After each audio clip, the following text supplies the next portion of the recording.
कोलकाता कांड पर लगातार एबीपी न्यूज पर बड़ी कवरेज आप देख रहे हैं और अब सीबीआई की जांच कहां तक पहुंची ये मैं आपको बताऊंगा।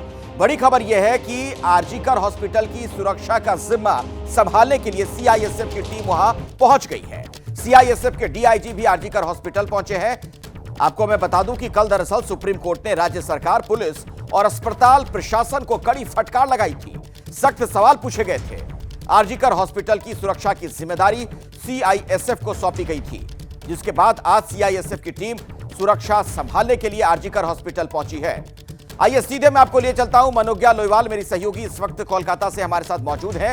मनोज्ञा, तो सीआईएसएफ ने वहां पर मोर्चा संभाल लिया है इस अस्पताल में, कुछ और भी अपडेट आपके पास है? देखिए, जो अब तक सुरक्षा व्यवस्था कोलकाता पुलिस के हाथ में थी और कल नोटिफिकेशन भी राज्य सरकार की ओर से जारी किया गया, ये कहते हुए कि अब अधिकतर अस्पतालों में जो 2 वर्षों की वैलिडिटी वाले अभी रिटायरमेंट हुए अधिकारी हैं उनको तैनात कर दिया जाएगा। लेकिन ये सब उसके बाद है जब सुप्रीम कोर्ट ने संज्ञान लिया और ये कह दिया कि सेंट्रल पैरामिलिट्री फोर्स को तैनात किया जाए, जिसमें सीआईएसएफ को आज से ही तैनात कर दिया गया है।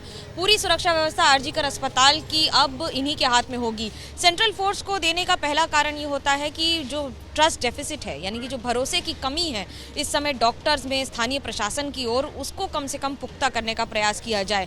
जहां एक और सीआईएसएफ तैनात होगी तो डॉक्टर्स को कम से कम ये भरोसा रहेगा कि आनन फानन में कोई भी इस तरह से भीड़ इकट्ठा करके अस्पताल में घुस के जिस तरह के हंगामे की तस्वीरें 14 अगस्त को आई थी वो दोबारा कम से कम देखने को नहीं मिलेंगी।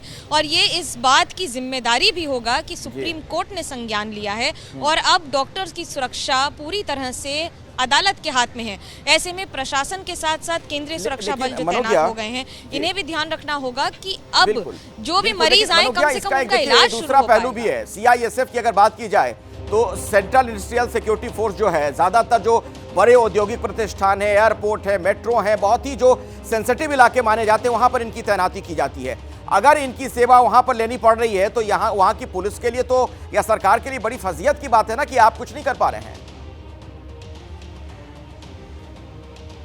अखिलेश, अब बचा क्या है फजीहत के लिए? जिस तरह से पूरे देश और पूरे विश्व ने तस्वीरें देखी हैं, कैंडल मार्च हो रहे हैं, शंख बजाए जा रहे हैं, दीप जलाए जा रहे हैं, इंसाफ की गुहार सड़क पर चल रहा हर आदमी मांग रहा है। ऐसे में अगर अदालत ने कहा है कि सेंट्रल इंडस्ट्रियल सिक्योरिटी फोर्स को तैनात किया जाए तो आप ये मान लीजिए कि एक इंडस्ट्री ही है, मेडिकल इंडस्ट्री, लेकिन उसमें सेवा भाव होता है, इसलिए हम उसे इंडस्ट्री नहीं कहते हैं, इसलिए हम उसे सेवा कहते हैं। और अगर स्वास्थ्य सेवा ही चरमरा जाए, जो कि राज्य का ही सब्जेक्ट माना जाता है, लेकिन जब लड़ाई होती है तब केंद्र बनाम राज्य हो जाती है। पर अगर आज सुरक्षा मांग रहे हैं डॉक्टर्स और उसके लिए केंद्रीय सुरक्षा बल को तैनात किया जाए तो ये निश्चित रूप से स्थानीय प्रशासन के लिए सवालिया निशान है।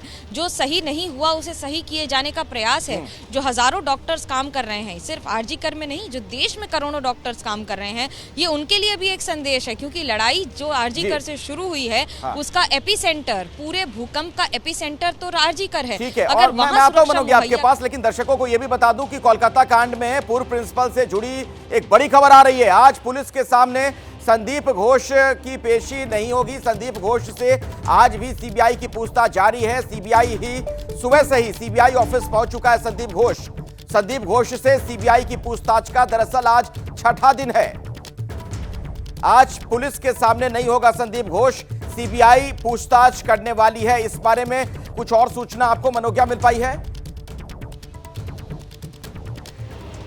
जी बिल्कुल, पूछताछ दोबारा शुरू हो गई है। 60 घंटे से ज्यादा की पूछताछ हो चुकी है 5 दिन में लगातार। और मैं इस समय सीबीआई ऑफिस में ही हूँ। सीजीओ कॉम्प्लेक्स है, ये सेंट्रल गवर्नमेंट ऑफिसर्स कॉम्प्लेक्स कहा जाता है, और यहाँ पर ही अब पूछताछ लगातार जारी है।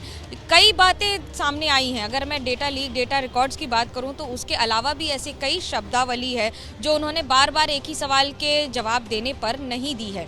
इसका मतलब है कि कहीं ना कहीं कुछ न कुछ छुपाने की कोशिश की जा रही थी।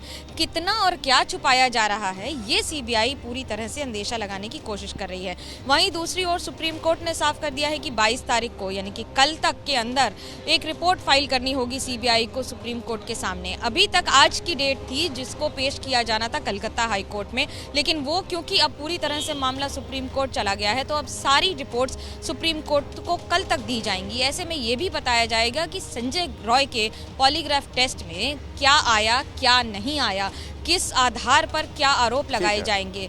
गुहार इंसाफ की लगाई जा रही है कि अगर संजय रॉय के अलावा कोई और भी शामिल है तो दोषियों को सख्त से सख्त सजा दी जाए। ठीक है, शुक्रिया मनोज्ञा इस जानकारी के लिए आपका।